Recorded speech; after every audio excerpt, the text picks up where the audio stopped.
vou deixar desse discurso muito abstrato para uma coisa muito concreta. A internet. A nossa vida hoje sem internet é muito pouco imaginável. E há 15, 20 anos atrás nós estávamos nos rudimentos, dando os primeiros passos da utilização da internet. Hoje acho difícil que a gente consiga ter uma vida conectada, urbana, moderna, como a gente normalmente vive, sem usar a tecnologia de conexão à internet. Essa evolução tecnológica que a gente vem vivenciando desde os primórdios da humanidade sempre gera conflitos. Eu não sei se vocês sabem, mas, por exemplo, no final do século XIX para o início do século XX, houve um grupo de pessoas chamado luditas. Depois eu vou deixar uns links para que vocês leiam mais, se tiverem curiosidade sobre esse grupo de pessoas, os luditas. Eles eram contra as máquinas. Foi um momento da expansão da Revolução Industrial, que foi basicamente desenvolvida em vários países, mas a Inglaterra talvez tenha sido o maior expoente, né, desse processo lá por 1850 até o final do século XIX. E muitos desses luditas entravam nas fábricas para quebrar as máquinas, literalmente, né? Mas isso não parou a Revolução. Então, não adianta a gente se pôr na posição de neoludita, dizer, não, temos que acabar com essa tecnologia, nada de internet, nada de inteligência artificial, isso deve ser proibido, vamos voltar aos primórdios da humanidade. O tempo não para, já dizia Cazuza, e não é necessário ser nem músico nem filósofo para chegar a essa conclusão. O importante é a gente perceber que muitos dessas evoluções tecnológicas são muito positivas, por exemplo, na saúde, no impacto que teve no ganho da longevidade, né, de toda a população mundial. O Brasil também conseguiu melhorar muito a expectativa de vida nos últimos anos, nas últimas décadas, muito em virtude da tecnologia médica e farmacêutica que vem se desenvolvendo desde então. Mas nem todo mundo tem acesso aos medicamentos, aos tratamentos de saúde que são tão revolucionários e são tão importantes para garantir a gente uma vida mais longa e mais saudável, mais feliz, com mais qualidade de vida. E o direito tem um papel fundamental nesse processo de tentar garantir o equilíbrio entre a evolução da ciência e da tecnologia e a proteção da coletividade, seja no aspecto individual de cada um de nós enquanto titulares de direitos, mas seja também em relação à coletividade, em relação à proteção ambiental. Vocês, por exemplo, devem ter visto a quantidade de ações e de decisões trabalhistas que hoje são impactadas pelo uso das plataformas, né? Afinal de contas, o motorista de Uber é ou não é um funcionário da empresa Uber? Até que ponto as cláusulas de direito do consumidor vão se aplicar numa relação contratual que não é entre a pessoa e a empresa? São entre duas pessoas, mas quando elas alugam uma casa para um período de férias. E se algo dá errado nesse período? Que regra vai ser aplicável? Não é? Em relação, mais recentemente, dessas plataformas que nós utilizamos, Gmail, Yahoo, a Microsoft, quando a gente assina aquele OK concordo, o que é que está por trás daquele OK concordo? Será que a gente tem alguma hipótese de não concordar? Existe alguma chance da gente tomar uma decisão diferente? Então o direito tem um papel muito importante para garantir o equilíbrio. E dentro do direito brasileiro, a base é a Constituição, não tenho a menor dúvida.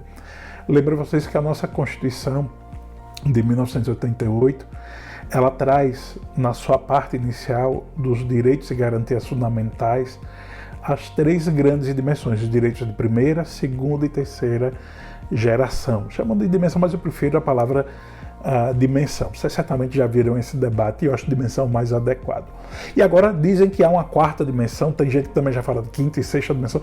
Todo mundo quer ser um Hans Kelsen do século XXI, todo mundo quer inventar as dimensões todas. Eu até agora estou muito calmo em que venham as gerações, as dimensões, e talvez a gente esteja falando aí sim já de uma quarta geração de direitos fundamentais. Mas o que é que tem garantido hoje? Lembra vocês que são os direitos individuais, os fundamentais de primeira geração, os direitos que protegem o indivíduo, protegem, por exemplo, a minha imagem, protegem a minha voz, protegem a minha privacidade, protegem a minha propriedade, inclusive intelectual. Este vídeo, por exemplo, que está sendo gravado, é um vídeo que pertence a mim, não pertence a vocês, nem pertence a vocês.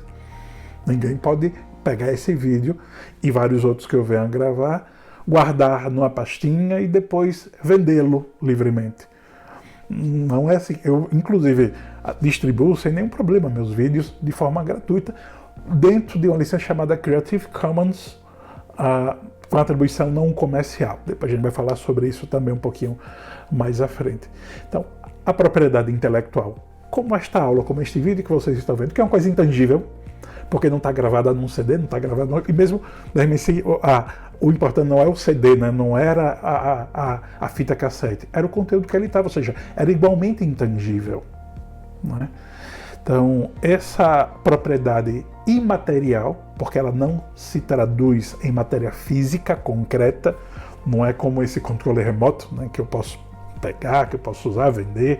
Não, é algo que não é tangível, é algo que eu não posso tocar. Então veja a quantidade de problemas que surgem a partir desse diálogo, ou da falta de diálogo, na verdade, entre a evolução social, econômica e tecnológica e o resguardo desses direitos. Os direitos, falando só da primeira dimensão ainda, não é? Sem falar dos direitos sociais, que envolvem também os direitos relativos ao trabalho, e os direitos de terceira geração, chamados direitos difusos, aqueles que não pertencem a uma coletividade específica, que pertence a todos nós, mas que fazem parte de um contexto em que qualquer um de nós pode, inclusive, pedir a sua proteção, como é o direito ao meio ambiente ecologicamente equilibrado. É muito importante que o direito tente garantir um equilíbrio, que isso esteja ao alcance de todos, mas que não se viole, por exemplo, o direito à propriedade do titular dessa propriedade imaterial. É muito importante que a gente expanda a possibilidade que as pessoas possam se hospedar em qualquer lugar, inclusive no quarto, ou na casa, ou numa parte da casa de uma pessoa, mas que se garantam os direitos do consumidor, que ele não possa ser lesado por alguém que literalmente vende algo, ao menos na esperança e na imaginação, mas que na prática vai ser desvirtuado. Eu estava vendo essa semana uma matéria, uma reportagem de algumas lanchonetes dos Estados Unidos que atendem por aquele sistema de drive-thru, que você chega com o carro e faz o pedido e já sai de lá sem precisar sair do carro, em que os atendentes são atendentes virtuais de inteligência artificial. Inclusive o repórter intencionalmente se, entre aspas, arrependia ao longo do pedido para ver se a máquina errava. E ao final ele conseguiu fazer o pedido sem nenhum erro, fez o pagamento, pegou o seu lanche e foi embora. Menos um posto de trabalho.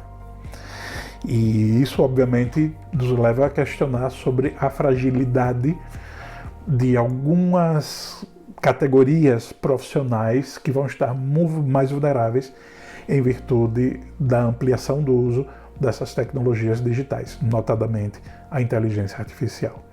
Bom, já falei demais, esse vídeo é só para a gente fazer uma primeira contextualização e nós vamos tratar mais detalhadamente sobre cada um desses aspectos, usando a base legal brasileira, a Constituição e as normas infraconstitucionais que são aplicáveis à proteção das pessoas em todas essas suas dimensões, dos seus direitos individuais, dos seus direitos sociais ou coletivos e dos seus direitos difusos de terceira geração.